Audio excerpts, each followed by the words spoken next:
आज मी ताजी कर्दी आणली आहे आमटी करण्यासाठी। बघा एकदम छोटी छोटी म्हणजे अशीच कर्दी ही काढतात आणि सुकवतात, ती सुकी होते, पण ओली मिळाली बाजारात म्हणून मी आणली ही। आणि ही वाटतं 200 रुपये किलो। तर फक्त याचं काय माहिती आहे, हे साफ करायचा थोडासा प्रॉब्लेम, म्हणजे उशीर लागणार, छोटं एक एक हातात घेऊन ते करायचं आहे, पण ते काढायलाच हवं आहे। बघा डोक्याकडचा भाग काढायचा, हा काढल्यानंतर असं पाठीवर हात फिरवलं की पाठचं कवच येतं, शेपटीकडचा भाग काढायचा की झालं। तर अशा प्रकारे आपण साफ करून घ्यायची आहे, नंतर स्वच्छ 2-3 वेळा धुवून मग माशाची आमटी करतो ना तसंच वाटप काढून त्याचं सार करायचं आहे। आणि हे सार ना इतकं चविष्ट लागतं, छानच। तर गेल्या वेळी आम्ही कोळंबीचं सार दाखवलेलं, ते तुम्ही नक्की बघा। आता हे कर्दीचं सार आहे।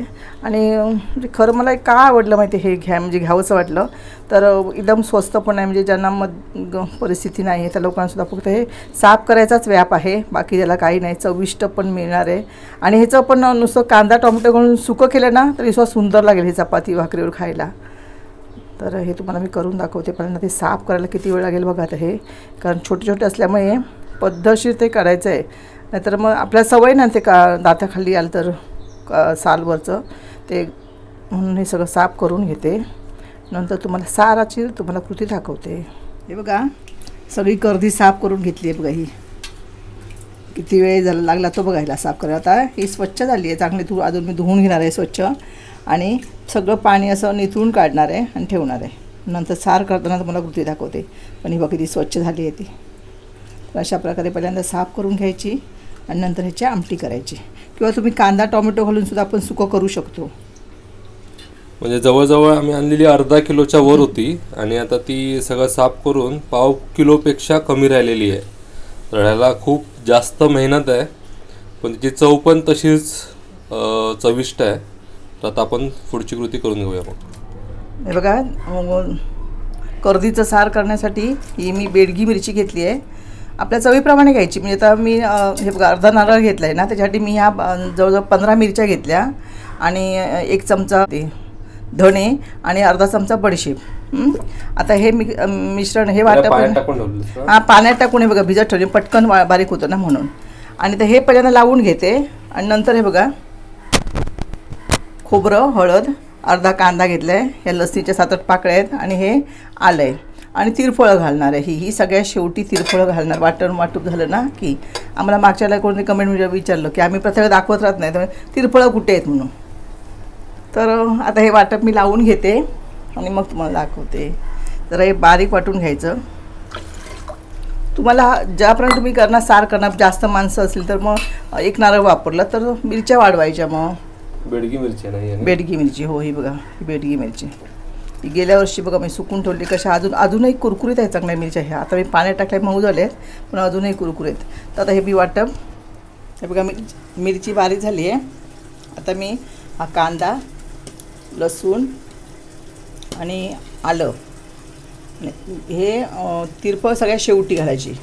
हे खोबरं घालून घेते आणि एकदम बारीक वाटून घेते। चिंच घालायची आहे, ती चिंच भिजत घातली आहे मी, कारण फ्रीजमध्ये ठेवते ना, भिजत घातली जरा मऊ होते आणि पटकन वाटली जाते। तर आता हे आपण बारीक वाटून घेऊया। हे बघा लिंबा एवढी मी चिंच घातली आहे, हे बघा चिंच भिजत घातलेली ना, हे बघा लिंबा एवढी आहे। आणि नंतर कोकम पण घालायचं, कारण ह्या तुम्हाला सांगितलं मागच्या वेळेला की चिंचेमुळे काय होतं, आंबटपणा येतोच, पण आपली जी माशाची आमटी असते ना, जी सार ते जरा घट्ट होतं, म्हणून चिंच घालायची, आणि कोकम पण घालणार आहे। तर आता हे बारीक वाटून घेते मी।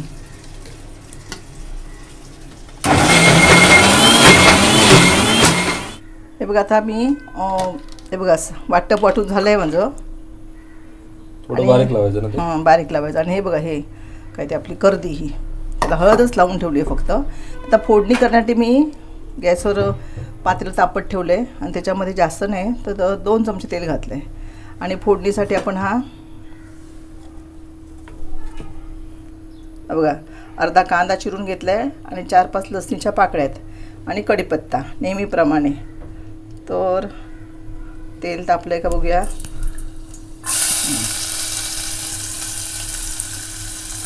जर आपण परतून घेऊया, थोडासा त्याचा रंग बदलायला हवा ना कांद्याचा, लसूण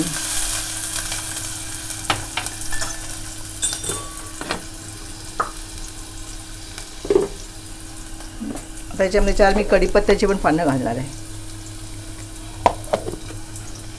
त्याने एक चांगला स्वाद येतो आमटीला, माशाच्या साराला, सगळ्याच आमट्यांना सुद्धा असं येतो.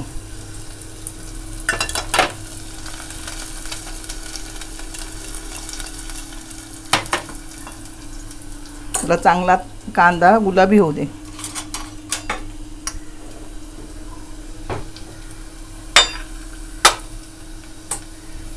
बघा आता आपण हे वाटप फाटून घेतलंय ना, तर थोडं पाणी घालूया. हे बघा, हे मी वाटप आहे ना त्याच्यामध्ये घालून घेतलंय. आता तुम्हाला जेवढं पातळ हवं आहे, तर मला आम्ही कसं मी मीडियमच करणार आहे, कारण भाताबरोबर खाणार आणि भाकरीबरोबर सुद्धा ना, तसं आपण पाणी घालायचं. हे सगळं तुमच्या म्हणजे आपल्याला जशी माणसं आहे त्याप्रमाणे आपण करायचं आहे. जरा अजून पातळ करणार आहे, घट्टच झाले जरासं. आणि गॅस मोठा ठेवून चांगलीला उकळ काढणार आहे. मीठ घालते आता, कारण आपण ह्या कर्दीला पण मीठ लावलं नाही आहे, त्यामुळे चवीप्रमाणे मीठ घालते. आणि कर्दी टाकली ना, ह्याला उकळ चांगला आला, चांगलं शिजलं, हे बाय खोबरं कांदा वगैरे शिजायला पाहिजे ना, ते शिजलं की नंतर मी याच्यामध्ये कर्दी टाकणार आहे आणि मग शेवटी कोकमं टाकणार आहे. 4 कोकमं टाकणार आहे, त्याची चांगली चव येते. आणि मागे तुम्हाला सांगितल्याप्रमाणे मी आता मिरची पण एक चिरून टाकते याच्यामध्ये. हे बघा उकळायला ठेवलं होतं, तर बघा आता हे एकच मिरची म्हणजे 4 तुकडे करून घेतले आहेत. आता आपले चांगलं शिजलं आहे खोबरं म्हणजे मसाला आपला.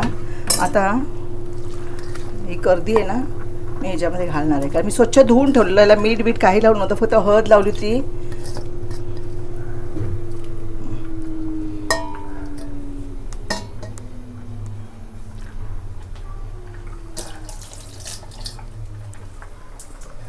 चांगली ढवळून घेऊया आपण.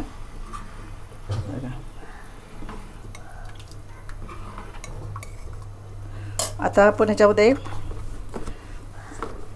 4 कोकमं घालूया.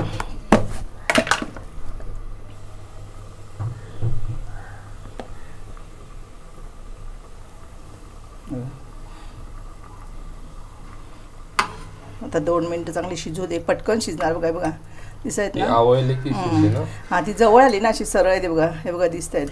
थोडं आपण 5 मिनिट ह्याला वाफ काढूया. शिजली ना की नंतर कोथिंबीर घातली की आपली आमटी तयार झाली. मग शिजायला काही जास्त वेळ नाही लागणार त्याला, नाही, फक्त कढी यायला पाहिजे आपण घातली ती. हे बघा आपलं तर हे कर्दीचं सार तयार झालं आहे. मी वरून थोडीशी कोथिंबीर घालते आणि गॅस बंद करते. तुम्हाला याच्यात तुम्ही पातळ सुद्धा करू शकता. हे बघा पूर्ण झालेलं आहे, व्यवस्थित झाले. हे बघा शिजले चांगले. तर मंडळी, अस्सल मालवणी झणझणीत असं कर्दीचं सार हे तयार झालेलं आहे. माझ्या तोंडाला पाणी सुटतं आहे आणि मला खात्री आहे की तुमच्या पण तोंडाला नक्की पाणी सुटत असेल.